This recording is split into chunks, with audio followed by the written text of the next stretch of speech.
নমস্কার, আমি বৈশাখী। শিল্প সাহিত্য বাই বৈশাখী চ্যানেলে সকল শ্রোতা বন্ধুদের স্বাগত জানাই। আজ আপনাদের বলবো গল্প বাঁশ বাগানের নোংরা খেলা। প্রাপ্তবয়স্ক শ্রোতা বন্ধুদের জন্য গল্পটি প্রথম থেকে শেষ পর্যন্ত শুনবেন। ভালো লাগলে অবশ্যই লাইক করবেন, কমেন্ট করবেন, শেয়ার করবেন এবং আপনাদের প্রিয় চ্যানেল শিল্প সাহিত্য বাই বৈশাখী সাবস্ক্রাইব করে বেল বাটন প্রেস করে পাশে থাকতে একদম ভুলবেন না। বন্ধুরা, শিল্প সাহিত্য বাই বৈশাখী এখন চলে এসেছে ইউটিউব মিউজিক পডকাস্টে। ইচ্ছে করলে আপনারা সেখান থেকেও গল্প শুনতে পারেন এবং আপনাদের ব্যক্তিগত মতামত আমার সাথে শেয়ার করতে পারেন। আজ আপনাদের বলবো বাঁশবাগানের নোংরা খেলা। গল্প পাঠ এবং লেখায় আমি বৈশাখী বিশ্বাস দেবনাথ। গল্পটি প্রাপ্তবয়স্ক শ্রোতা বন্ধুদের জন্য, যাদের ভালো লাগবে না তারা অবশ্যই এড়িয়ে যাবেন।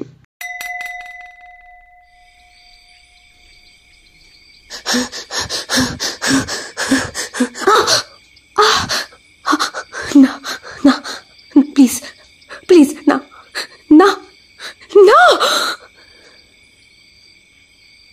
দেখি দেখি দেখি, সরুন সরুন সরুন। আরে অযথা ভিড় করবেন না। দেখি।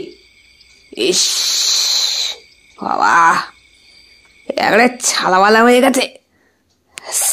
স্যার স্যার, একটা জিনিস লক্ষ্য করেছেন কি স্যার? মানে পুলিশ অফিসার ওনার প্যান্টের চেনের কাছে হাত দেখিয়ে কিছু একটা বোঝানোর চেষ্টা করলেন ওসি সৌমেন বোসকে। নিজের গোফে তাঁ দিয়ে সৌমেন বোস বললেন, অন্ডকোষ বিপর্যস্ত, তাই তো? হ্যাঁ স্যার। এ ঠিক সেই ধর্ষণের কেস, বুঝলে? ঠিক আগেরটা যেইভাবে মরেছে। প্রত্যক্ষদর্শীকে? হ্যাঁ, আমি আমি আমি বছর 27-এর একটি ছেলে হাত তুলে সামনে এলো। ভিড় ঠেলে ওসি সৌমেন নিজেই এগিয়ে গেলেন তার কাছে। আবার গোফে তাঁ দিয়ে বললেন, তা হ্যাঁ ছোকরা, কি দেখলে তুমি? হ্যাঁ স্যার, ওকে দেখে কি আপনার ছোকরা গোছের মনে হচ্ছে? এইবার ভিড়ের মধ্যে দাঁড়িয়ে থাকা ছেলেটিকে আপাদ মস্তক ভালো করে দেখে নিলেন ওসি সৌমেন বোস। জামা কাপড় বেশ ময়লা, পায়ে হাওয়াই চপ্পল পরা, ধুলো লেগে রয়েছে বুড়ো আঙুলের মাথার ওপরে। পরনে একটা ধূসর রঙের সোয়েটার, মাফলার, মাথায় তেল ছিটে ভাব। ছেলেটা বেশ কালো, তার মধ্যে ময়লা জামা কাপড়ে তার শরীরটাকে দেখে আরো বেশি ঘিন ঘিন করছে এই গোটা দেহটা সৌমেন বোসের। নিজের গোফে তাঁ দিয়ে তিনি আবার বললেন, হ্যাঁ, তা কি দেখেছেন আপনি? স্যার, আমি কালকে রাতে টোটো নিয়ে ফিরছিলাম, তখনই একটা খচ খচ খচ খচ শব্দ পাই। ওই শব্দেই আপনি বাঁশবাগানের ভেতর ঢুকেছিলেন? হ্যাঁ স্যার, হ্যাঁ স্যার। ও, কি দেখলেন? স্যার, যা যা যা যা যা দেখেছি স্যার, আমি মরে গেলেও ভুলতে পারবো না।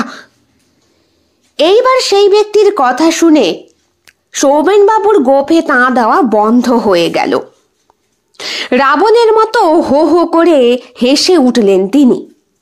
ভিড়ে যে কটি লোক দাঁড়িয়েছিল প্রত্যেকেই বুঝতে পারল আবহাওয়া বেশ উত্তপ্ত। জাঁদরেল পুলিশ অফিসার সৌমেন বোস, নামি নামি গুন্ডারাও ভয় পায় ওনাকে। যদিও দুর্নীতিগ্রস্ত মানুষের সাথে ওঠা বসার থেকে যারা দুর্নীতি পরায়ণ তাদেরকেই একটু বেশি তোষামত করে চলেন তিনি। নাহলে উপায় নেই যে, মেয়েটা কলেজে পড়াশোনা করছে, বাড়িতে বউ থাকে একা, আইবুড়ো একটা বোন আছে, সবেতেই যে মেয়েদের সমাহার, তাই একটু ভীতি নিয়েই চলেন তিনি। ছেলেটির দিকে তাকিয়ে ভ্রুকুটি কুঁচকে বললেন, এই ছোকরা, এই ঠিক করে বল তো, তুই কি দেখেছিস?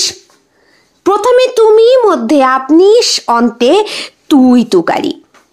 কনস্টেবল বলে, স্যার বাড়াবাড়ি হয়ে গেল না, একেবারে তুইতে নেমে এলেন। তুমি চুপ করো তো উত্তম। বল, কি দেখেছিস বল তো।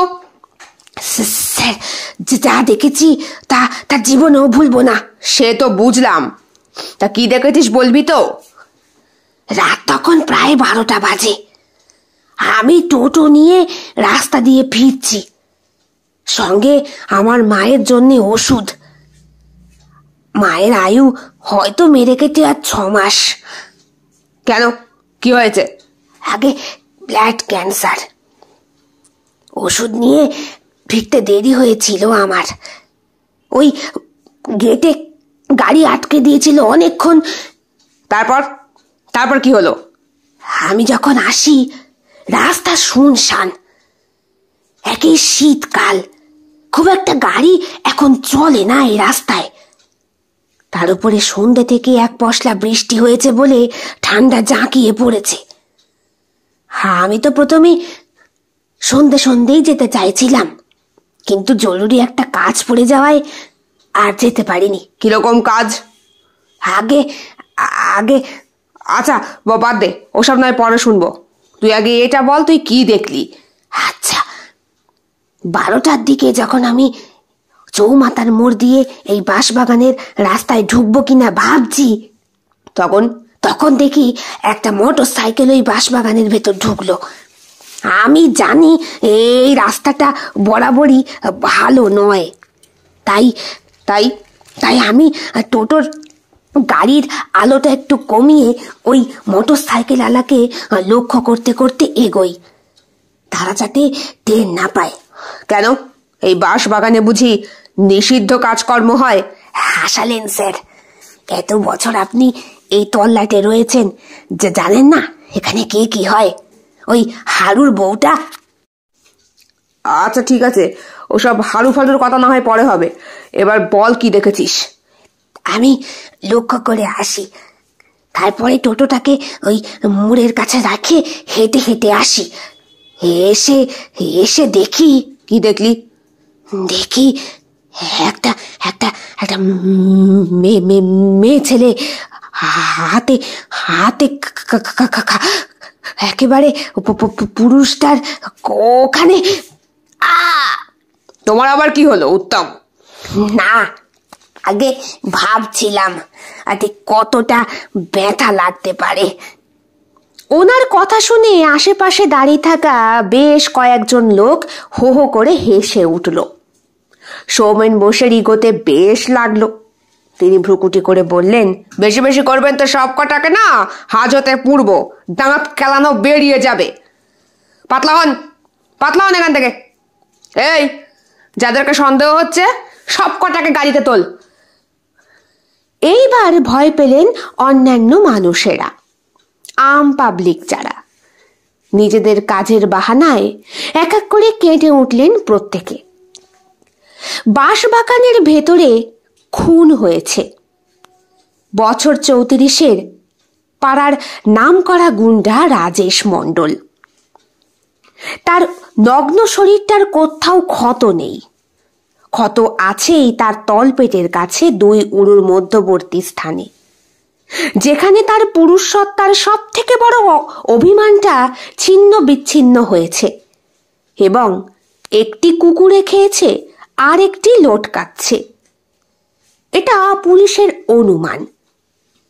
মাথায় ভারী কোনো বস্তু দিয়ে এমনভাবে আঘাত করা হয়েছে যে মাথার 4 ভাগে বিভক্ত হয়ে খুলি বেরিয়ে রয়েছে।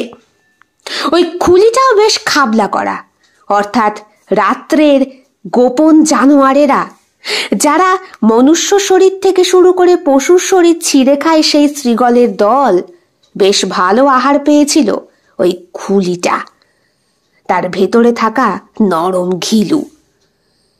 বডি পোস্টমর্টম করতে হবে। কে আছিস? গাড়িতে তোল।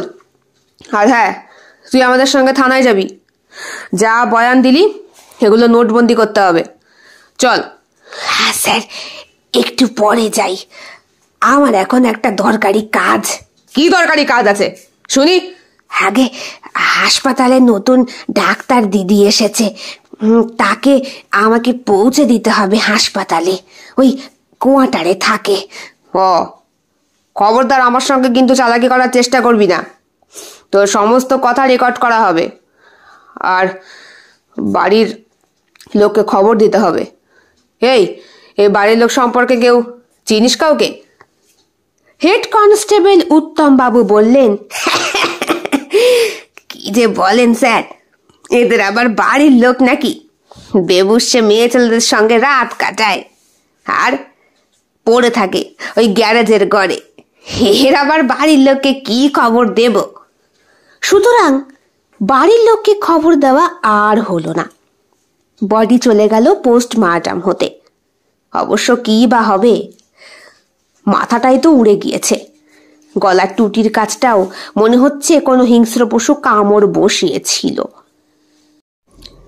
হাঁপ ছেড়ে বাঁচল ছেলেটা। সৌমেন বোসের দৃষ্টি কিন্তু এড়ালো না বিষয়টা। উনি ভ্রুকুটি করে আঙ্গুল তুলে জিজ্ঞেস করলেন, হেই, তুই এইভাবে নিঃশ্বাস ছাড়লি কেন রে? খুনটা তুই করিসনি তো? হ্যাঁ স্যার, এগুলো আপনি কি বলছেন? আমার অসুস্থ মায়ের দিব্যি, আমি এসব কখনো করি না। চাইলে আপনি আমার সঙ্গে আপনার বাড়ি যেতে পারেন আমার মাকে দেখতে। এই, তোকে আমি এত কৈফিয়ত দিতে বলেছি? যা, বাড়ি যা। এই শোন, তোর নামটা কি? আগে আগে চান্দু। আচ্ছা, চান্দু। শোন, আমার লোক কিন্তু তোর দিকে নজর রাখবে। খবরদার এলাকা ছেড়ে পালাবার চেষ্টা করবি না। যার বেঁচে থাকার মতো আর কেউ নেই, সে আবার এলাকা ছেড়ে কি পালাবে স্যার? মানে? আমার ওই মা ছাড়া আর কেউ নেই, তাই। ও, ঠিক আছে। গাড়ি চলে এসেছে, বডিও চলে গিয়েছে। একে একে লোকজন পরিষ্কার। জায়গাটা পুলিশ ঘিরে দিয়ে গিয়েছে। এখানে পুলিশ ছাড়া আর কারো আশাই মানা। টোটো নিয়ে বেরিয়ে পড়ে চান্দু। কালকে রাত ভোর ঘুম হয়নি। খুন দেখার পরে বাড়ি এসে তার গোটা শরীরটা থরথর করে কাঁপছিল। অসুস্থ মায়ের কাছে বসেছিল সে। মা মাথার ওপরে হাত রেখে চুলে বিলি কাটতে কাটতে জিজ্ঞেস করেছিল, কি হয়েছে বাবা, আজ এমন করে বসে রয়েছিস কেন? মা, মা, এসব কি কোনোদিনও থামবে না মা? ও মা, বলো না মা। আর আমি যে বাকিটুকু মাকে আর বলা হয়নি। বেচারি একেই অসুস্থ, তাকে আর উত্তেজিত করে কি লাভ? গতকাল রাতে চান্দু নিজের চোখে দেখেছে একটা খুন, আর এমনই খুন যেই খুন দেখে তার খাওয়া নাওয়া সব শিখে উঠেছে। বেলা বাড়তেই চান্দুর মোবাইলে ফোন আসে। ডাক্তার দিদি ফোন করেছে। হ্যাঁ, আমি পৌঁছে যাব দিদি। হ্যাঁ, এই তো বাড়ি থেকে বেরোচ্ছি। টোটো নিয়ে গান গাইতে গাইতে চান্দু হাসপাতাল কোয়ার্টারের দিকে যায়। নতুন ডাক্তার দিদিমণি এসেছে। নামটিও বেশ সুন্দর তার, আর তার সঙ্গে সঙ্গে দেখতেও ভারী লক্ষ্মীমন্ত, পয়মন্তী মেয়ে যাকে বলে। বাড়ির সামনে এসে খানিকক্ষণ টোটো শব্দ করতেই ঘরের ভেতর থেকে ডাক্তারি পোশাক পরে যিনি বেরিয়ে এলেন তিনি টুয়া। পরনে তার আজ শাড়ি রয়েছে, যদিও চোখ মুখের অবস্থা বেশ ভার। দিদি, আজকে আজকে তোমাকে ভারী সুন্দর লাগছে। যা, কি যে বলিস। শুনলাম তোদের ওখানে নাকি বাঁশবাগানের জঙ্গলে কিসব একটা হয়েছে? হ্যাঁ দিদি, ওই একটা খুন হয়েছে। ও আমাদের ওখানে নিত্যদিনের ব্যাপার। যে খুন হয়েছে সে সমাজের ভালো লোক নয়। যে খুন করেছে সে ভালোই করেছে। কি বলিস, তবু সেটা তো খুন। এসবের জন্য তো পুলিশ আছে, প্রশাসনিক কর্তারা আছে, আইন আছে। হাসালে দিদি। আচ্ছা ঠিক আছে, চল, আমার দেরি হয়ে যাবে। আজ আবার নাইট শিফটেও কাজ আছে। Night shift? আর তোমাকে বলেছি না পারতে তুমি হাসপাতালে নাইট শিফটের কাজটা নেবে না। চান্দু, আমি একজন ডাক্তার, আর আমাকে সব রকমভাবে সবাইকে সেবা দেবার সঙ্গে সঙ্গে সবার অসুবিধাটাও বুঝতে হবে তো নাকি? আজকে প্রিয়াংশুবাবুর থাকার কথা ছিল, ওনার বউটার নাকি ডেলিভারি ডেট আজকে, তাই ওনাকে যেতে হবে মেদিনীপুর। আমি কি করে বারণ করি বলতো? দিদি, আমার কিন্তু। টোটো ছাড়ার সঙ্গে সঙ্গেই ওদের মধ্যে কথা চালু হয়। রাস্তার মোড়ের মাথায় উঠে একটা 4 চাকা গাড়ি এসে চান্দুর গাড়িকে আটকে ধরে। ব্রেক কষে দাঁড়িয়ে পড়ে চান্দু। গাড়ির ভেতরে একা টোটোতে বসে রয়েছে ডাক্তার টুয়া। বেশ অসহ্য দৃষ্টিতে তাকালেন তিনি ওই 4 চাকার ড্রাইভারের দিকে। এলাকার নাম করা গুন্ডা পটলা সান্যাল বেশ কদিন হলো উত্তপ্ত করছে টুয়াকে। বারবার ওর দিকে কুদৃষ্টিতে তাকায় আর এমন একটা মুখভঙ্গি করে যেন টুয়াকে অফার করছে বিরাট কিছু। অসহ্য লাগছে ব্যাপারটায় চান্দুরও। সে ভ্রুকুটি করে একবার টুয়ার দিকে তাকায়, আরেকবার তাকায় ওই পটলার দিকে। পটলা গাড়িতে বসেছিল।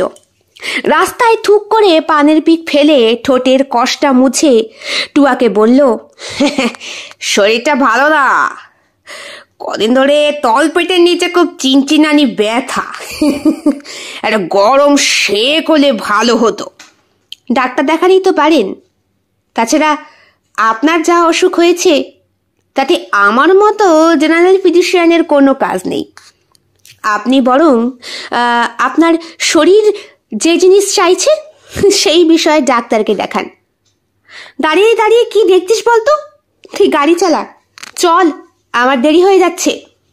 দাদা, এ মেয়ে মানুষটা তোমাকে তো একেবারে লটকে দিয়ে গেল দাদা। গাড়িতে বসে থাকা অন্যান্য চ্যাংরা রীতিমতো তাদের প্রভুকে ঠাট্টা করতে শুরু করলো। এই ব্যাপারটায় বেশ খানিকটা রাগ হলো পটলার। তবুও ঠোঁটের কষ্টা হাত দিয়ে মুছে আবার পানের পিক ফেলে সে বলল, গরম লোহা আমার, বুঝলি, সোনা গলাতে বেশি সময় লাগবে না রে। একটা সুন্দর মুহূর্তের অপেক্ষা। তা মালটার ডিউটি কতক্ষণ? বস, আজকে শুনেছি নাইট শিফট আছে নাকি? তাই নাকি? কিন্তু বস, এখন পরিবেশ বেশ উত্তপ্ত। আমাদের কাজের ছেলেটা রাজেশ কি যে ভুল করলো কে জানে, এক ঝাড়াভাড়া করে দিয়ে গেল। হ্যাঁ, শুনলাম। আর আরো একটা যেন কে লটকে ছিল। হ্যাঁ বস, ওই যে ভূতটা, ও তো ছিলই একটা আঁত পাগলা। কেমন একটা ল্যালা ল্যালা করে কথা বলতো। ও আবার কাকে দেখে রসে মজলো কে জানে, যে ওরও একেবারে সম্পত্তি কেটে ছিনবিন করে দিয়ে গেল সব। ওরাও গাড়ি স্টার্ট করে বেরিয়ে গেল উল্টো পথে। টোটো নিয়ে যেতে যেতে চান্দু বলল, এদের পেছনে লাগা ঠিক না দিদি। তুমি ওরকম না বললেই পারতে। রাগ হলো টুয়ার। এইখানে এসেছে সে আজ মাস 3 হলো। আসার পরই স্টেশন চত্বরে চুপ করে দাঁড়িয়েছিল টুয়া। কাকে বলবে, কি সাহায্য পাবে না পাবে। জীবনে প্রথমবার বাড়ি ছেড়ে এত দূরে আসা। মা তো কেঁদে ভাসিয়েছেন, বারবার বলছিলেন, তোকে ডাক্তার করার আমার কোনো শখ ছিল না। তোর বাবার যত বেশি আহাম্মকি। বলি, কি দরকার ছিল? মেয়েকে অন্য কোনো প্রফেশনে যুক্ত করলে ভালো হতো না? দেখো, মেয়ে বাড়ি ছেড়ে কত দূর চলে যাচ্ছে। এবার থাকতে পারবে তো নিশ্চিন্ত মনে? সুতপা, ছেলে মানুষই করো না। ছেলে মেয়ে এখন আলাদা কিছু নয়। ও আমার ছেলে, বুঝলে? ও আমার ছেলে। কি রে মা, থাকতে পারবি না? ভয় করছে? তোর বাবা কি কোনো ভুল সিদ্ধান্ত নিয়েছে তোকে ডাক্তার করে? না বাবা, তোমার সিদ্ধান্তে তো শুধু কাজ হয়নি, ইচ্ছে আমারও ছিল ডাক্তার হওয়ার, তাই হয়েছি। মা, তুমি অযথা একদম চিন্তা করো না, আমি ঠিক আছি। পাশেই দাঁড়িয়েছিল টুয়ার ফিয়ন্সে। খুব ভালোবাসে ছেলেটা ওকে। নিজে পেশাগত ইঞ্জিনিয়ার, থাকে চেন্নাইতে। টুয়ার সঙ্গে মাঝে মাঝে দেখা করতে আসে। শুধু হাতটুকুই ধরতে পেরেছে আজ পর্যন্ত, টুয়াকে স্পর্শ করতে পারেনি। টুয়া বলে দিয়েছে, না এখন কিচ্ছু নয়, বিয়ে হবে তারপর, আর এক্ষুনি আমি বিয়েও করতে পারবো না। আমার প্র্যাকটিসের জন্যে সরকারি হাসপাতালে যাচ্ছি, এটা আমার প্রথম, বুঝলে? আগে নিজের নামটা একটু ভালো করে প্রকাশ পাক, তারপরে নিজের পার্সোনাল ক্লিনিক করব। নাম যশ খ্যাতি হবে, তারপর বিয়ে। ততদিনে আমি যাব শুঁটিয়ে। যাবে যাবে মশাই, আমি তো ডাক্তার নাকি, ওষুধ দিয়ে আবার ঠিক জাগিয়ে দেব। অনেক বছরের প্রেম ওদের, আর সেই প্রেমের পরিণতি পেতে এখনো বেশ খানিকটা ঘোল খাওয়াবে টুয়া। মনে মনে তাই ঠিক করেছে। এইখানে আসার পর স্টেশন চত্বরে যখন দাঁড়িয়েছিল তখন অনেকেই সাহায্য করতে এসেছিল, কিন্তু কারোর চোখের দিকে তাকিয়ে ভরসা করতে পারেনি টুয়া, একমাত্র চান্দুর দিকে। বেচারা স্টেশন চত্বরেরই একটা বটগাছের তলায় বসে শুকনো মুড়ি চেবোচ্ছিল আর বাসি চপ খাচ্ছিল। ওকে দেখেই ভালো লেগেছিল টুয়ার। ওর চোখ মুখ, ওর সরল ভাব, সব কিছু সবার থেকেই আলাদা। নমস্কার, আমি এখানকার নতুন লেডি ডাক্তার, বলছি আপনি। হাত দিয়ে মুখ মুছেছিল চান্দু, তারপর সে এঁটো হাতেই ডাক্তার দিদিমণির পায়ে ঠাস করে পড়ে প্রণাম করে কাঁদতে কাঁদতে বলেছিল, আমারে রক্ষা করেন দিদি, আমার মাটা কতদিনের অসুস্থ, মুখ দিয়ে রক্ত উঠছে, চিকিৎসা পাই না। এখানকার সরকারি হাসপাতালে চিকিৎসা হয় না দিদি, সবাই ওই পাশের শহরে চলে যায় চিকিৎসা করতে। পোয়াতি বউগুলো শুধু শুধু মরে বাচ্চাগুলো পেটের মধ্যে নিয়েই। আপনি কিছু করেন। এর আগে যে ডাক্তার এসেছিল সে ডাক্তার 6 মাসও টিকতে পারেনি।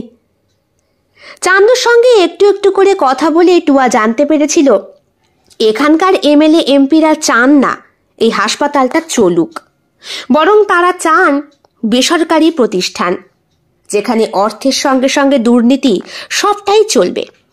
কিন্তু টুয়া আসার পরে সুপারভাইজারের সাথে কথা বলে রীতিমতো কোর্টে মামলা মোকদ্দমা শুরু করে দেয়। তার জেরেই এখন হাসপাতালে বেশ চিকিৎসা শুরু হয়েছে, কারণ এটা সরকারি জায়গা। এখানে চিকিৎসা না হলে সাধারণ মানুষের উপকার পাবে কি করে? যে উকিল লড়েছে তিনিও বেশ চালাক, এমন আইনের প্যাঁচ মেরেছেন যে এমএলএ এমপিদের আর কিছু বলার থাকেনি। সেই থেকেই টুয়া টার্গেট হয়ে রয়েছে পটলার, কারণ পটলাও যে ওই এমএলএ এমপি সদস্যেরই লোক। তবে এই মুহূর্তে যেইভাবে টোটোওয়ালা ওর ওপরে নিজের অধিকার ফলাচ্ছে তাতে বেশ খানিকটা রাগ হয় টুয়ার। দেখ চান্দু, আমি তোর সব কথা শুনতে পারবো না। মনে আছে তো তোর মায়ের চিকিৎসা হচ্ছিল না? তা এইখানে চিকিৎসা না হলে তোর মাকে নিয়ে তুই কোথায় যেতি? ছিল তোর টাকা করি, বল? তা এখানে যদি আমি না থাকি তাহলে চিকিৎসা হবে কি করে? এখানে আমি এসেছি বেশ কয়েক বছরের জন্য। এই সব জায়গাটাকে আগে ঠিক করব, তারপর আমি এখান থেকে যাব। কিন্তু দিদি, আমার কেন জানি না খুব ভয় হচ্ছে। তার উপরে তোমার আজকে রাতে আবার নাইট শিফটের ডিউটি, তাই তুই জানিস। আর কেউ কি জানে? দিদি, ওরা খুব খারাপ লোক, হাসপাতালেও ওদের লোক ঠিক করা থাকে। ওরা সব জানে দিদি, ওরা সব জানে। দেখ চান্দু, বেশি বেশি করবি না। আমার না সব বিষয়ে মাথা গলানোটা একদম পছন্দ হয় না। যার যতটুকু অধিকার তার ঠিক ততটুকুর মধ্যেই থাকা উচিত। চান্দুর মুখটা কালো হয়ে যায়। যদিও বয়সে টুয়া চান্দুর থেকে ছোট, তবুও নিজের পেশা, পোশাক, মান সম্মান সবকিছুর দিকে বিচার করতে গেলে চান্দুর ক্ষমতা নেই টুয়ার পাশে গিয়ে দাঁড়ানোর। তাই টুয়া চান্দুকে যতই ভালোবাসুক না কেন, দেখার দৃষ্টিভঙ্গির মধ্যে বেশ খানিকটা পার্থক্য আছে। চান্দু চুপ হয়ে যায়। টুয়া বলে, আজ আর তোর আসতে হবে না। শোন, তোর মাকে যে ওষুধপত্রগুলো দিতে বলেছিলাম কালকে কিনে নিয়ে গিয়েছিলি? হ্যাঁ, নিয়ে গিয়েছিলাম। আচ্ছা ঠিক আছে, পুলিশের কাছে গিয়ে বেশি ফটর ফটর আর বাড়াবাড়ি করতে হবে না তোর। যতটুকু জানিস ততটুকুই উত্তর দিবি। আর তোরই বা বাপু কি দরকার ছিল ওই অন্ধকারে বাঁশ ধারে গিয়ে দাঁড়িয়ে থাকা? যদি তোর কোনো ক্ষতি হয়ে যেত? আমার ক্ষতি করে আর কি লাভ আছে? তো শুধু ওই একটা মাই। এটাই তো তোর ভুল ধারণা চান্দু। তোর এই মায়ের তো তোকে দরকার, তার তো আর তুই ছাড়া কেউ নেই। টুয়া হাসপাতালের ভেতর ঢুকে যায়। ও ঢোকার সঙ্গে সঙ্গেই বাকি স্টাফ যারা টুয়ার থেকে নিচু পোস্টের, তারা প্রত্যেকে মাথা নেড়ে তাকে সম্মান জানায়। চান্দু বিষণ্ণ মুখে টোটো নিয়ে বাড়ি ফিরে আসে। ডাক্তার দিদিমণিকে মনে মনে তার বেশ ভালো লাগে। অনেকটা চান্দুর বউটার মতো। কত সুন্দর গুছিয়ে কথা বলে, চান্দুর ওপরে এমন করে ওস্তাদি করে, এমন করে শাসন করে যেন চান্দু তার কত দিনের চেনা। বাড়ি পৌঁছে চান্দু দেখে মায়ের কাশিটা খুব বেড়েছে, তার সাথে মুখ দিয়ে রক্তও উঠছে। ও মা, মা আমাকে আগে খবর দাওনি কেন? তোকে আর কত জ্বালাবো রে বাবা, এইবার আমায় শান্তিতে মরতে দে দেখি। চান্দুর চোখে জল চলে আসে। আজই টুয়া তাকে শাসন করেছে, বকেছে, বলেছে মায়ের সে ছাড়া আর কেউ নেই। কিন্তু সেই মাই যখন এমন করছে তখন মাকে ধরে কেঁদে ফেলে চান্দু। বলে, তুমি কেঁদো না মা, তোমার এই ওষুধটা শেষ হয়ে গেছে না, আমি নিয়ে আসছি। চান্দু বেরিয়ে পড়ে, টোটোটা বাড়িতে রেখে যায় সাইকেল চালিয়ে। বেশি দূরে না, পাড়ার মোড়ের মাথাতেই ওষুধের একটা দোকান আছে। ওষুধের দোকানের সামনে গিয়ে দাঁড়াতেই চান্দু দেখতে পায় ওই কালো রঙের 4 চাকা গাড়িটা দাঁড়িয়ে রয়েছে। পটলা থেকে শুরু করে সবাই গাড়ির ভেতরে যারা বসেছিল প্রত্যেকেই ওষুধের দোকানের সামনের একটা চায়ের দোকানে আড্ডা মারছে বসে বসে। চান্দু নিজের মুখটা ঢাকার চেষ্টা করে, কারণ জানে ওকে দেখলেই এরা ডাকবে। তবে কতক্ষণ আর? ওষুধের দোকানের সামনে চান্দুর কণ্ঠস্বর শুনতে পেতেই পটলা উঠে আসে, হাতে একটা সিগারেট। চা খাওয়া আগেই হয়ে গিয়েছে। কিরে চান্দু, আমায় দেখে পালাচ্ছিস কেন? বাঘ না ভাল্লুক, তোকে কে নেব? চান্দুর শরীরটা ঘিন ঘিন করে ওঠে। সে বলে, আমার এখন সময় নেই দাদা, এখন আমার যেতে হবে, বাড়িতে মায়ের কাশি। ওর তোর মাটা আর বাঁচবে কদিন? সালা ক্যান্সারের রুগী, আজ নয় কাল তো মরবেই নাকি? তা বলি, ওই মেয়ে মানুষকে বাঁচিয়ে রেখে কি লাভ? যে মরছে তাকে মরতে দে, যে বেঁচে আছে তাকে একটু দেখ বাবা। পটলা নিজের বুকের ওপরে হাত বোলায়। তার জামার শার্টের বোতামটা খোলা। লোমাস বুকের ওপরে হাত বুলিয়ে সে কি ইঙ্গিত করছে সেটা বুঝতে বাকি থাকে না চান্দুর। এই দিন সে এর আগেও দেখেছে। হাতে ওষুধটা নিয়ে চান্দু বেরিয়ে যেতে যায়, কিন্তু পটলা দোকানে ঘিরে তাকে দাঁড়িয়ে পড়ে। তার সঙ্গে সঙ্গে পটলার সাঙ্গ পাঙ্গরাও। বলে, এই তো সাহস তো বড্ড বেড়েছে, তেল কোথায় থাকে তোমার এত? ওইখানে বুঝি চর্বি বেড়েছে খুব, চর্বি আকারে বড় হয়েছে খুব, শালা গরম শিক গজে দেবো তোমার পাছায়। চান্দু মুখটা ঘোরায়, তার চোখ দুটো জ্বলে ওঠে যেন। ওই দেখ, ও বাবা, আমার চান্দু সোনা রাগ করেছে আবার বলে বাদবাকিরা হাসাহাসি শুরু করে। চান্দু বলে, আমার এখন আড্ডা মারতে ভাল লাগছে না পটলাদা, আমায় যেতে দাও, মায়ের কাশি বেড়েছে, ওষুধ খাওয়াতে হবে। আর বাড়া কাশি! ওষুধের প্যাকেটটা নিয়ে ছুঁড়ে রাস্তায় ফেলে দেয় পটলা।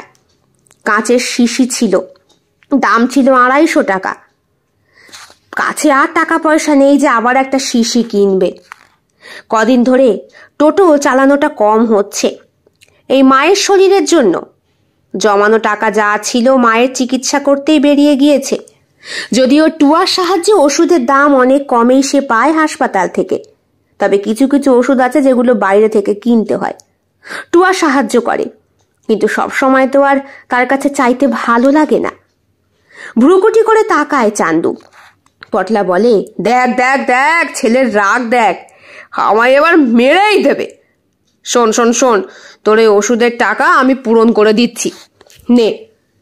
পকেট থেকে কড়কড়ে দুটো 500 টাকার নোট বার করে চান্দুর হাতে গুঁজে দেয় পটলা। বলে, বিনিময় কি করতে হবে তুই খুব ভালো করেই জানিস। সোজা আমার বাগান বাড়িতে আজকে তোর দিদিমণিকে তুলে নিয়ে আসবি, কেমন? তোর কথায় ও আসতে বাধ্য। বলবি যে তোর মা অসুস্থ, সিরিয়াস অবস্থা, তাকে দেখতে যেতে হবে। আমি পারবো না। কি? আমি পারবো না? পারবি না মানে? তুই এর আগে আমার কাজ করিসনি? বিনিময়ে কত টাকা পেয়েছিস তোর হুঁশ আছে? ওই টাকা নিয়ে আমি আর কাজ করতে পারবো না। ওই টাকা আমার ভালো কাজে লাগেনি। আমার বউটা, আমার বাচ্চাটা, আমার মাটা, আরে ছাড়, ওরা তোর কপালে ছিল না তাই চলে গেছে। হে দেখ, এই মেয়ে মানুষের সঙ্গে তোর তো রক্তের কোনো সম্পর্ক নেই রে। তুই শুধু ছেড়ে দিয়ে আসবি, কেউ জানতে পারবে না। এই যে বলে ওষুধের দোকানদারের দিকে তাকায়। বয়স্ক প্রবীণ ব্যক্তি দু কানে হাত দিয়ে এমন ভাবে না করলেন যেন বুড়া মত শুনো, বুড়া মত দেখো, বুড়া মত কহো। দেখেছিস, এরা কেউ কিচ্ছু বলবে না। তোর কাজ হলো মেয়ে মানুষটাকে তুলে আমার বাগান বাড়িতে নিয়ে আসা। কোনো সাহায্য লাগবে নাকি? দেখ চান্দু, আজকে তুই যদি না নিয়ে আসিস তাহলে আমার দলবল আজকে নিয়ে আসবে, কারণ আজকে আমি চরম অপমান হয়েছি রে। আজ এর প্রতিশোধ আমি তুলবই। মেয়ে মানুষেরা তো রস কোথা দিয়ে আসে, আজ একেবারে খুঁটিয়ে খুঁটিয়ে আবিষ্কার করব। ডাক্তারের রস যদি না খেয়েছি আমি। বাজে কথা শুনতে একদম ভালো লাগছিল না চান্দুর। সে ওই দুটো 500 টাকার নোট পটলার হাতে গুঁজে দিতে যাচ্ছিল, কিন্তু মায়ের কথা ভেবে বলল, ঠিক আছে, কটায় আনতে হবে? এই তো গুড বয়, লাইনে এসো। যেভাবে কাজ করেছিস ঠিক সেইভাবে করবি, একদম চুপচাপ, কেমন? চান্দু হ্যাঁ বলে। তাই দেখে পটলার মুখে হাসি ফুটে ওঠে। হাসপাতালে আসার দিন 15 মাথায় যখন এই কেস হয়েছিল এবং প্রথম ডাক পড়েছিল কোর্টে, তখন পটলা গিয়েছিল সঙ্গে। চান্দু তো ছিলই। যারা যারা সাহায্য পাচ্ছেন না সে সমস্ত গ্রামবাসীরাও গিয়েছিল টুয়ার সাথে, আর ছিল টুয়ার উকিল। তখনই পটলা প্রথম অফারটা করেছিল টুয়াকে, বলেছিল, আপনি চুপচাপ সবটা সাইন করে দিন ম্যাডাম, আপনার ভালো জায়গায় পোস্টিংয়ের দায়িত্ব আমাদের। তাছাড়া আপনার বাড়ি গাড়ি সব কিছু হয়ে যাবে। আপনি চাপ নিচ্ছেন কেন? আমরা আছি তো। আর বেসরকারি হয়ে গেলে আপনার সুবিধাও তো কম না। রীতিমতো টাকা কামাবেন, উদৌসে টাকা কামাবেন, এমন টাকা কামাবেন যে সেখানে ঘুমোবেন। অফারটা ভালো লাগেনি টুয়ার। কোর্ট চত্বরেই পটলাকে একটা চড় মেরেছিলেন তিনি ঠাস করে। তাতে টুয়ার কিচ্ছু আসে যায়নি। সেই থেকে পটলার রাগ টুয়ার ওপরে। দেখতে শুনতে সুন্দর অল্প বয়সী বাচ্চা মেয়েটা এত ভালো একজন ডাক্তার, এত ভালো কর্তব্যপরায়ণ, একা একা থাকে। যেখানে থাকে সেখানে পুলিশি পাহারা চলে, তাই পটলা আক্রমণ করতে পারে না। তাছাড়া ওপর মহলের নেতারা বারবার বলে দিয়েছে, শোন, আবহাওয়া এখন বেশ গরম, যা করবি হুশ করে করবি। হারুর বউটা মরার পর থেকে আবহাওয়া তোরা গরম করে দিয়েছিস। কি দরকার ছিল ওই পোয়াতি বউটাকে ওইভাবে ধর্ষণ করার? হ্যাঁ, পাশবাগানের মধ্যে নিয়ে গিয়ে লাভটা কি হলো বলতো? 2 দিন পরে চেত্তটা মরলো। কি বিভৎসভাবে মরলো। সব তো বলছে হারুর বউটার আত্মা নাকি এসে ওদেরকে মেরে গেছে। তোরা কিন্তু বড্ড বেশি বাড়াবাড়ি করে ফেলছিস পটলা। যতদিন ইলেকশন না আসছে ততদিন বাড়াবাড়িটা কম কর। ভোটে একবার জিতি, তারপর যাদের যাদের খুশি তাদের প্রত্যেককে তুলে ঘরে নিয়ে শুয়ে দিবি। কোনো ভয় নেই। শুধু ওই ভোট পর্যন্ত নিজেদেরকে একটু শান্ত রাখার চেষ্টা কর। আমার নাম ডোবাস নে। এতে পটলার আরো বেশি মান সম্মানে লেগেছিল। একটা মেয়ে মানুষের কাছে এত কথা শুনতে হবে তার উপস্থিতির জন্য। রাগের চোটে পটলার চোখ রক্তবর্ণ হয়ে গিয়েছিল। সেই থেকে রাগ পুষে পুষে রেখেছে টুয়ার ওপরে। চান্দুর মুখটা আজ বিকাল থেকে বেশ ভার। বেশ কবার টুয়া ফোন করেছে, কথা বলেছে ঠিকই চান্দু, কিন্তু কথার মধ্যেও তেমনভাবে উত্তর দিতে পারেনি। টুয়া বারবার জিজ্ঞেস করেছে, আজ আর তোর আসতে হবে না, মাসিমাকে ওষুধগুলো ঠিক মতো দিয়েছিলি তো? দেখ, ওনার কিন্তু এমার্জেন্সি ওষুধের খুব দরকার চান্দু, ঠিকঠাক দিবি, না হলে বিপদ। আর হ্যাঁ, টাকা পয়সা লাগলে আমার কাছে আসিস। আমি দিদি, কি হয়েছে দিদি? মার কাশিটা খুব বেড়েছে, যদি একবার হাসতে পারো খুব ভালো হয়। ও মা, তোকে যে বললাম আজ আমি পারবো না, আজ আমার ডিউটি রয়েছে। চান্দুর মনের ভেতরটা ভয় হয়, আজকে টুয়ার ক্ষতি ওরা করেই ছাড়বে। ওরা বলেছে যেভাবেই হোক আজকে হাসপাতালে ওরা যাবে রাতে। এর আগেও একবার পটলা গিয়েছিল হাসপাতালে রাত্রেবেলা, সেই দিনও ডিউটি পড়েছিল টুয়ার। যখন এমার্জেন্সিতে দেখাতে ঢুকেছিল পটলা, তখনই সবার সামনে টুয়ার হাত দুটো শক্ত করে ধরেছিল সে, হাতের আঙুলে চুমু খেয়েছিল। এত বড় আস্পর্ধা দেখে টুয়া সেখানেও তাকে চড় মেরেছিল। এরপরে পুলিশ চলে আসে আর পটলাকে শাঁসানি দিয়ে যায়। পটলা কিচ্ছু করতে পারেনি, রাগে পটলার শরীরটা জ্বলছে। রাতে পুলিশ এসে টুয়াকে বলেছিল, আপনার আর ওয়ার্ডে থেকে লাভ নেই ম্যাডাম, আপনি এখন আপনার কোয়ার্টারে ফিরে যান, আপনার জায়গায় অন্য ডাক্তার এসে কাজ চালিয়ে নেবে। টুয়াও ভয়ের চোটে কিছু বলতে পারেনি, যদিও পরে নিজেকে বলেছিল, ছি, আমি কেন ভয় পেলাম বলতো চান্দু? আমার ভয় পাওয়ার কারণটা কি? আমি তো কোনো অন্যায় করিনি, আমি লেডি ডাক্তার বলে আমাকে এমন ভয় পেয়ে থাকতে হবে নাকি? ধুস, বলেছিল সে। নিজেকে সামলাতে পারছিল না সে, ইচ্ছে করছিল তখনই গিয়ে পটলাকে ঠাস ঠাস করে চড় মেরে আসতে, তবুও পারেনি টুয়া। আজকে চান্দুর মুখে মায়ের অসুস্থতার কথা শুনে টুয়া উত্তেজিত হয়ে পড়ে। আচ্ছা ঠিক আছে, খুব বেড়েছে বল, আমি জানি, আসলে আমি চেষ্টা করেছিলাম তোর মাকে বাঁচাতে, কিন্তু এমনই একটা অবস্থায় তোর সঙ্গে আমার দেখা হলো যে। হ্যাঁ, একদম ঠিক বলেছ দিদি, এমন অবস্থায় দেখা হলো। দিদি, আমার বউটাকে আমি মারিনি, আমার বউটাকে ওরা মেরেছে। কি হয়েছে তোর চান্দু? এগুলো কি বলছিস? না আসলে। চান্দু চুপ হয়ে যায়। কাকে কি বলছে? সবাইকে সব কথা বলতে নেই। টুয়া বলে, আমি আধ ঘন্টার মধ্যে রেডি হচ্ছি, তুই আমাকে হাসপাতাল থেকে নিয়ে যা তোর বাড়িতে, দেখি কি করা যায়। ঘড়ির দিকে তাকায় চান্দু। তাকে পটলা বলেছে 8টার মধ্যে টুয়াকে নিয়ে যেতে তার বাগান বাড়ি। সারা রাত টুয়াকে তারা আটকে রাখবে, ভোরবেলায় ছেড়ে দেবে, এবং যেখানে ছেড়ে দেবে সেখান থেকেও যেন চান্দুই তাকে তুলে নিয়ে যায়, আর কেউ যেন না দেখে। কারণ টুয়া তখন কি অবস্থায় থাকবে না থাকবে ওটা একমাত্র চান্দুই জানবে। বিনিময়ে চান্দুকে তারা অনেক টাকা দেবে। চান্দু এসে দাঁড়ায়, তখন ঘড়িতে বাজে 8:45। হঠাৎ করে আকাশটা কেমন কালো মেঘে ছেয়ে গিয়েছে। আজ দুপুরবেলাও চান্দু ভাত খেতে পারেনি। মায়ের শরীরটা বেশ খারাপ হয়েছে, মনে হচ্ছে যেন মায়ের জীবনের সঙ্গে আজকে চান্দুর কাজটা নির্ভর করছে। এর আগে অনেকগুলো মেয়ে মানুষকে ইচ্ছাকৃতই পটলার বাড়ি ছেড়ে আসতে বাধ্য হয়েছিল চান্দু, নিজের বউটাকে আর নিজের মেয়েটাকে বাঁচানোর জন্য।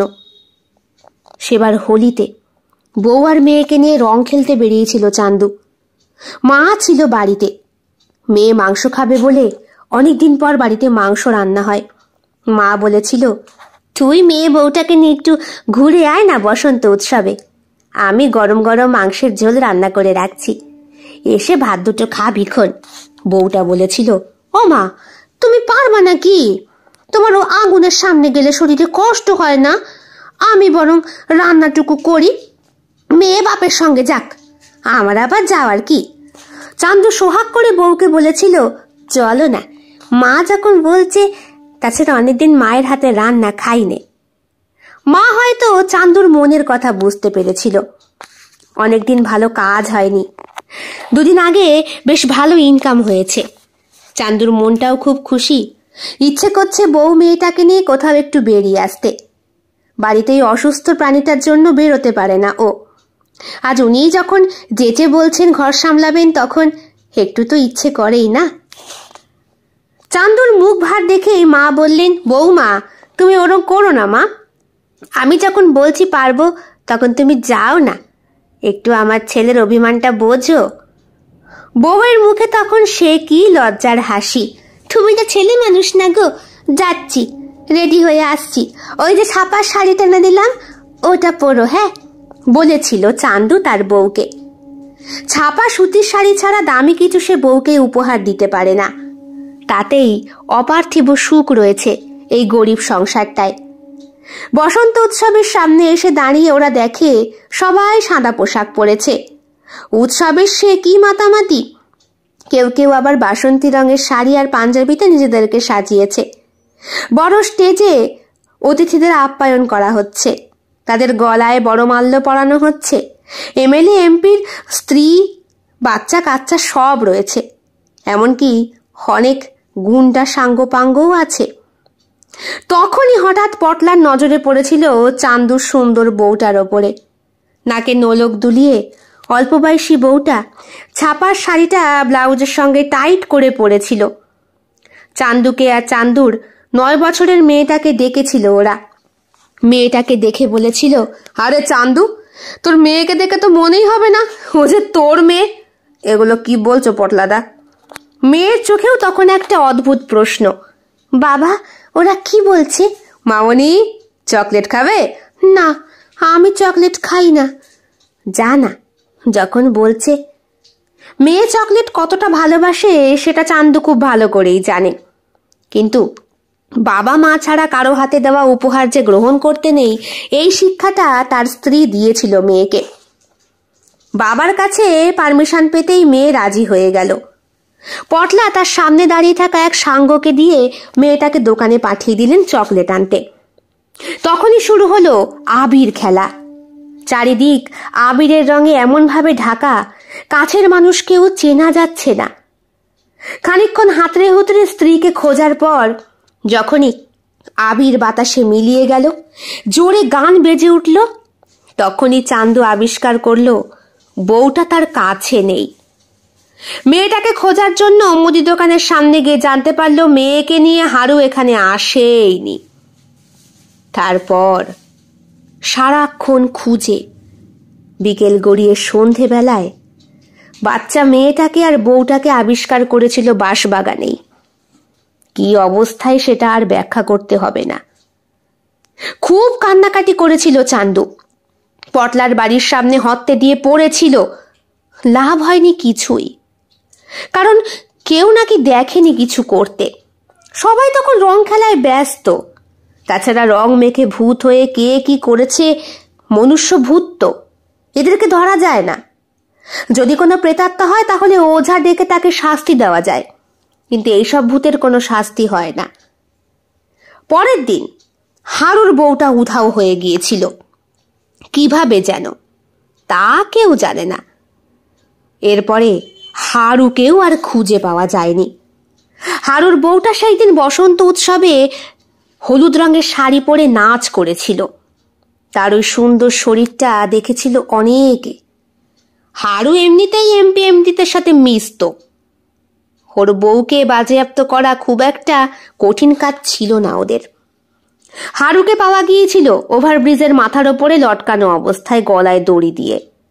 বডি পোস্টমর্টম করে নাকি জানা গিয়েছে ও নিজেই মরেছে। যদিও এলাকার সবার সন্দেহ, হারু জানতো ওর বউকে কারা খুন করেছে। হারু হয়তো নামটা বলার জন্যই ওই ব্রিজের মাথার ওপরে উঠেছিল, কারণ সামনেই ছিল পুলিশ ফাঁড়ি। সেখানে পৌঁছানোর আগেই দলবল এসে ওকে উড়িয়ে দিয়ে যায়। টোটোটা আস্তে আস্তে চালাচ্ছে চান্দু। ঝাঁঝি মেরে ওকে বলে, টুয়া, কি রে এমন করে চালালে কখন পৌঁছাবো তোর বাড়ি? এই রাস্তার মোড় দিয়ে 3 বার ঘুরলি, ঘড়ির কাঁটা দেখেছিস? 9টা বাজে, এবার তাড়াতাড়ি চল। মানুষটা কাস্তে কাস্তে বোধহয় গাড়িটা থামিয়ে দিল মাঝ রাস্তায়। চান্দু, কি হলো, থামালি কেন? কি হয়েছে? আমার বউটাকে আর মেয়েটাকে ওরা খুন করেছে। কারা খুন করেছে? ওই পটলারা। মানে আমি কিছু বুঝতে পারছি না, কি হয়েছে বলতো? এমন সময় 4 চাকার গাড়িটা এসে দাঁড়ায়। সেখান থেকে পটলা বেরিয়ে আসে বাদবাকি সাঙ্গপাঙ্গরা। কি রে চান্দু, তোকে কখন বলেছি? নেশাটা তো আমার ফুরিয়ে যাচ্ছে নাকি? মানে কি বলছে এরা? দিদি আমায় ক্ষমা করে দাও, আমি ইচ্ছাকৃত। ছাড় আমাকে, ছাড়।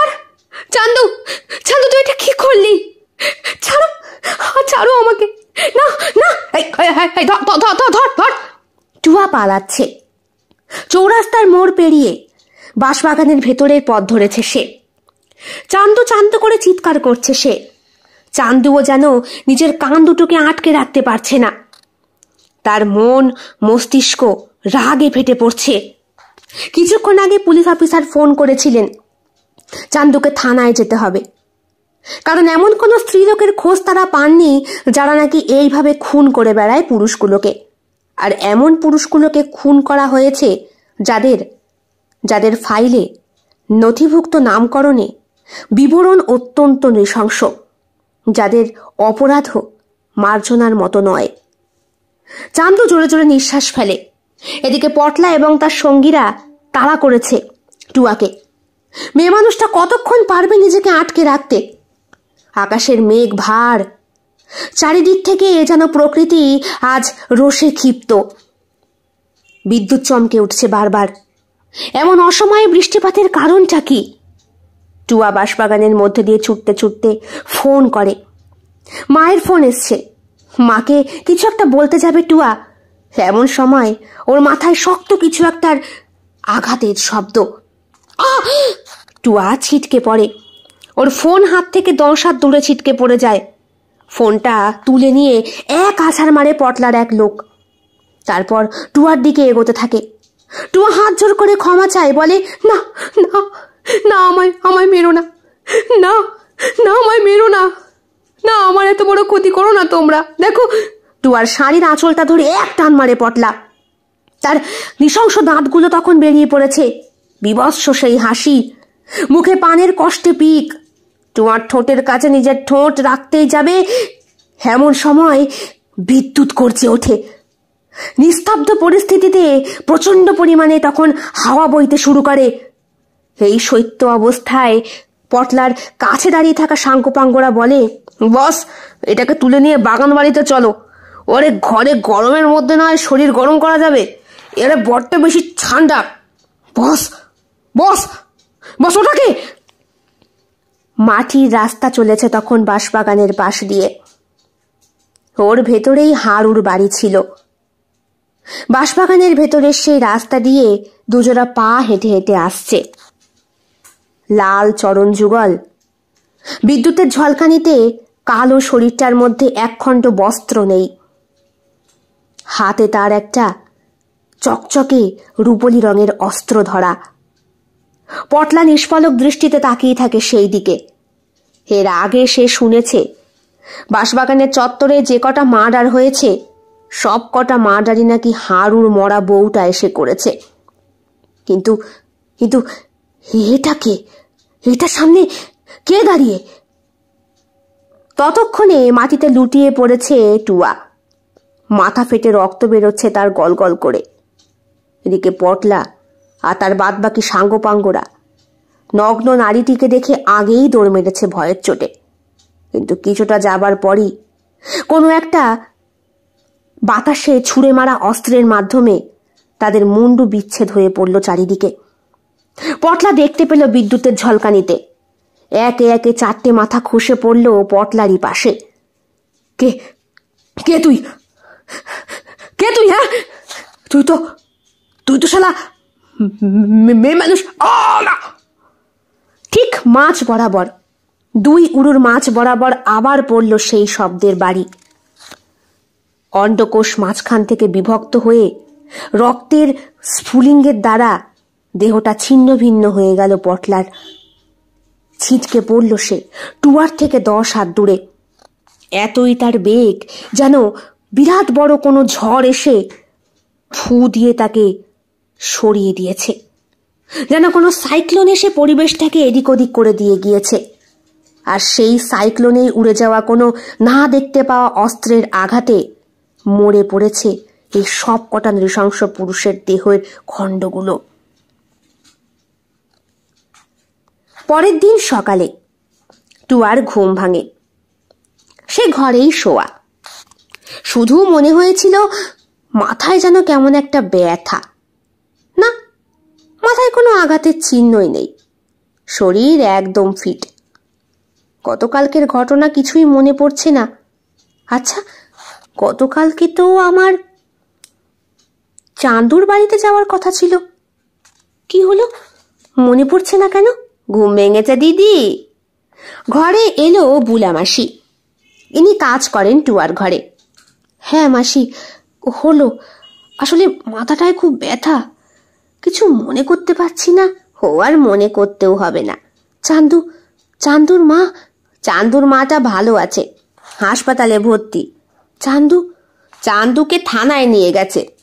কেন? ওই কালকেও বাঁশবাগানে একটা খুন হয়েছে। বেশ হয়েছে, পটলাটা মরেছে।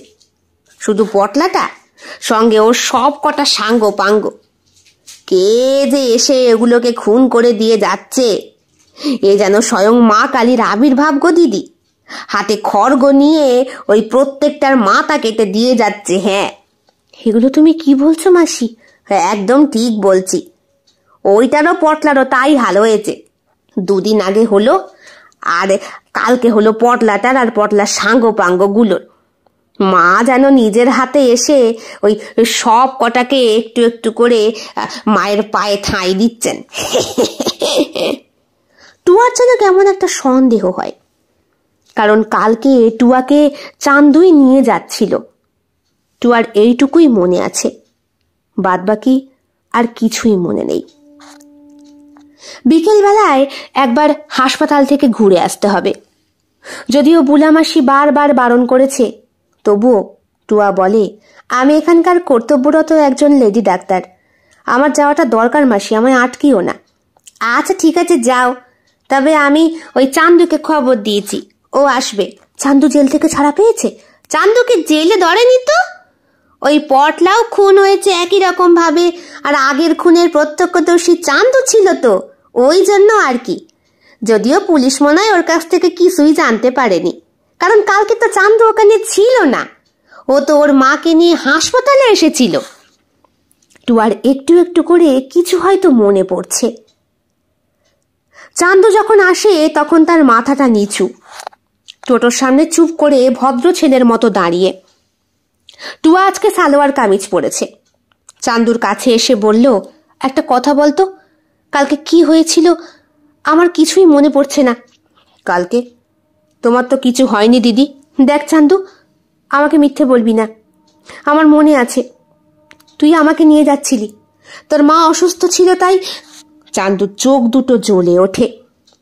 হঠাৎ করে টুয়ার দৃষ্টিতে পড়ে চাঁদুর বাঁ হাতের নখগুলো কেমন যেন লাগছে। সেগুলো মনে হচ্ছে নখের মাথাগুলো বিশেষ রকম ভাবে ধারালো করা, আর হাতের কাছে একটা কাঁটা মতো দাগ। মনে হচ্ছে যেন আঘাত করতে গিয়ে পাল্টা প্রতিঘাতে এমন একটা ক্ষতের সৃষ্টি হয়েছে। কেউ একজন চাঁদুর হাতকে 5 আঙুল দিয়ে চেপে ধরেছিল, এবং সেই নখের দাগই লেগে রয়েছে চাঁদুর কবজির কাছটায়। হাতের ফুল হাতা শার্টটা নামানোর চেষ্টা করে চাঁদু। টুয়া সেই হাতটা শক্ত করে ধরে বলে, এ কি, এমন নখ রেখেছিস কেন হাতে? তোর বাড়িতে মাটা অসুস্থ, তোর কতটা হাইজিন মেনটেন করে চলা উচিত তুই জানিস না? সব জানি। এখন তুমি চুপ করে ওঠো, তোমাকে পৌঁছে দিই। আমি আর এ শহরে থাকবো না, আমি এখান থেকে আমার মাকে নিয়ে চলে যাচ্ছি। আমার কাজ শেষ। মানে কি বলছিস তুই? কি কাজ শেষ? কি হয়েছে? পুলিশ আমাকে যেতে দিচ্ছে না, তবে আমি বলেছি ওই খুনের সাথে আমার কোনো সম্পর্ক নেই। মানে? আর বলো না, কালকে পটলাটা মরেছে। কে টুটি ছিঁড়ে দিয়ে গেছে গলার, আর যেভাবে আগেরগুলো মরেছিল ঠিক সেইভাবে। আমাকে দেখে মনে হয় যে আমি খুন খারাপি করতে পারি। তাছাড়া খুন করেছে বলে কোনো মেয়ে ছেলে মানুষ, তুমি বলো, আমার মধ্যে কি কোনো মেয়ে মানুষের অস্তিত্ব আছে? আমাকে দেখে শুধু শুধু ওরা সন্দেহ করে, আমার ভালো লাগে না। মনটা খারাপ হয়ে যায় টুয়ার। তোর মায়ের ওষুধপত্রগুলো সব নিয়ে যাস, শহরে আর কোথাও গিয়ে পাবি কিনা। মায়ের চিকিৎসা করে আর কি বা হবে, সে তো আমাকে ছেড়ে যাবেই। বেঁচে তো আমাকে একাই থাকতে হবে। পৃথিবীতে একা এসেছি, একাই যাব। ওসবের চিন্তা আমি করি না। যাদের জন্য জীবনে বেঁচে থাকতাম তাদের মৃত্যুর প্রতিশোধ দিতে পেরেছি, এই আমার কাছে। চান্দু, কি বললি? কথাটা নিজে বলে নিজেই বোকা বনে গেল চান্দু। টুয়া চুপ করে তার মুখের দিকে তাকিয়ে। সত্যি কথা না শুনে টুয়া এবার আর ছাড়বে না। চান্দু বলে, কিছু মনে করবেন না দিদি, আজ থেকে আপনার সাথে আমার সম্পর্ক নেই। আপনি আমার ব্যক্তিগত জীবনে নাক গলাবেন না, আমিও আপনার ব্যক্তিগত জীবনে নাক গলাবো না। তাছাড়া এই শহর, এই গ্রাম, এখানে থাকার আপনার আর দরকার নেই। সব কিছু চুকে গেছে, আমারও আপনারও। টুয়া তাকিয়ে থাকে চান্দুর দিকে। এই চান্দুকে সে দেখেনি, চেনেও না। দেখেছিল অন্য একটা চান্দুকে। চান্দুর জুতো জোড়ার দিকে তাকিয়ে চোখটা আটকে যায় টুয়ার। চান্দুর পায়ে আলতার দাগ। তুই আলতা পরিস? ছোটবেলা থেকে মা পরাতো। মায়ের খুব মেয়ের শখ ছিল তো, আমি ছেলে হয়েছিলাম, তার উপরে কালো। আমার মধ্যে নাকি মা শ্যামা মাকে খুঁজে পায়, তাই টুয়ার বুকের ভেতরটা কেঁপে ওঠে। আজ বুলামাসি বলছিল স্বয়ং মা কালী এসেই নাকি হত্যা করে দিয়ে যাচ্ছে সমাজের এই নৃশংস জীবগুলোকে। সত্যিই কি তাই নাকি? চান্দু, আপনি বসেন, আমার দেরি হয়ে যাচ্ছে। টুয়া আর কিছু বলে না, শুধু এটুকু জানে কালকে একটা মারাত্মক রকম অবস্থার থেকে চান্দুই তাকে বাঁচিয়েছে এবং চান্দুই তাকে বাড়িতেও পৌঁছে দিয়েছে। কিন্তু মাথার পেছনের ওই আঘাতটা, ওটা কি করে ঠিক হলো? আর কিছু বলে না টুয়া। টোটো চালিয়ে চান্দু এগিয়ে যায়, টুয়াকে পৌঁছে দেয় হাসপাতালে। তারপর নিজে টোটো চালিয়ে কোথায় যেন হারিয়ে যায় চান্দু। হাসপাতালে ঢুকে নিজের কেবিনে বসে টুয়া। আজকে একটু ফোন করতে হবে, অনেকদিনই রনিতের সাথে কথা বলা হয় না। কাজ কর্মের মাঝে কি আর সম্পর্ক টিকিয়ে রাখা অতই সহজ? হ্যাঁ রনিত, কেমন আছো? ভালো আছি। কি তাই? গতকালকে তুমি স্বপ্ন দেখেছো আমাকে নিয়ে? না গো, আমি একদম ঠিক আছি। হ্যাঁ, খাওয়া দাওয়ার একটু অসুবিধা হচ্ছে। হ্যাঁ, তুমি আসবে? সত্যি? কখন? আচ্ছা, ও আচ্ছা, এক সেকেন্ড, আমি একটু পরে ফোন করছি। একটা মেয়ে এসে দাঁড়িয়েছে, হাতে চিঠি। ম্যাডাম, আপনার চিঠি। কিসের চিঠি? ম্যাডাম, আপনার ট্রান্সফার হয়ে গেছে। মানে? ওপর মহল থেকে চিঠি এসেছে টুয়ার কাছে।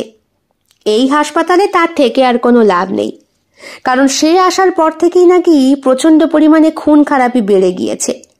তাই এখানকার মানুষেরা চাইছেন না টুয়া এখানে থাকুক। টুয়ার কথাটা প্রথমে বিশ্বাস হয় না। সে ফোন করে ওসি সৌমেন বোসকে। হ্যাঁ, আপনি যা ভাবছেন তা একদমই ঠিক ম্যাডাম। আমরা চাই না আপনার ক্ষতি হয়ে যাক, আর আপনি এখান থেকে পারলে আজকেই বেরিয়ে পড়ুন, অন্য হাসপাতালে গিয়ে প্র্যাকটিস করুন, এখানে থেকে লাভ নেই। তাছাড়া কি? চান্দুকেও গতকাল থেকে খুঁজে পাওয়া যাচ্ছে না। পটলার লাশটা অত্যন্ত নৃশংস ছিল ম্যাডাম। সেখানে একটা মেয়ে মানুষের চুলের ডেমো পাওয়া গিয়েছে, বেশ বড়। সেই মেয়েটাকেই এখন খোঁজার চেষ্টা হচ্ছে। অনুমান করা হচ্ছে ওই চুল গোছাই আমাদেরকে আসল আততায়ীর কাছে পৌঁছে দেবে। আর চান্দু আর চান্দুর মাটা পালিয়েছে এখান থেকে, কোনো খোঁজ খবর নেই। টুয়া চুপচাপ শোনে। মনে পড়ে প্রথম দিনের কথা, যেই দিন চান্দুর বড় বড় চুলগুলোকে দেখেছিল টুয়া। রীতিমতো কাঁধ পর্যন্ত বড় চুল। চান্দুকে যখন ডেকেছিল তখন এঁটো হাতটা মুছতে মুছতে নিজের চুলটা একটা নোংরা গার্ডার দিয়ে বেঁধেই চান্দু দাঁড়িয়েছিল এসে টুয়ার সামনে। একে একে দুই অঙ্ক সবটা মিলে যাচ্ছে। গতকাল রাতের ঘটনা, এতগুলো খুন, সবকিছু চান্দু একা করেছে, আর করেছে নিজের স্ত্রী এবং মায়ের সাহায্যে, আর নিজের মনের জোরের সাহায্যে। ঢোক গেলে টুয়া। অফিসারের ফোনটা কেটে দেওয়ার পর সে পাল্টা ফোন করে রনিতকে। বলে, রনিত, আজকে এই মুহূর্তে গাড়ি নিয়ে বেরোতে পারো? অনেকদিন তোমার সাথে ঘুরতে বেরোই না, লং ড্রাইভে যাওয়ার ইচ্ছে রাখছি। আর হ্যাঁ, আমার পোস্টিং হয়ে গিয়েছে উত্তর 24 পরগনায়। কেমন লেগেছে আজকের গল্প কমেন্ট বক্সে কমেন্ট করতে একদম ভুলবেন না। ভালো লেগে থাকলে অবশ্যই লাইক করবেন, কমেন্ট করবেন, শেয়ার করবেন এবং আপনাদের প্রিয় চ্যানেল শিল্প সাহিত্য বাই বৈশাখী সাবস্ক্রাইব করে বেল বাটন প্রেস করে পাশে থাকতে একদম ভুলবেন না বন্ধুরা। দেখা হবে খুব শিগগিরই আগামীকাল সম্পূর্ণ নতুন একটি ভিন্ন স্বাদের গল্পের সঙ্গে। আপনাদের সকলের উপস্থিতি একান্তভাবে কামনা করি। সকলে খুব ভালো থাকবেন, সুস্থ থাকবেন এবং একইভাবে সাহায্য এবং সহযোগিতার হাত বাড়িয়ে দেবেন। সবাই ভালো থাকবেন। শুভরাত্রি।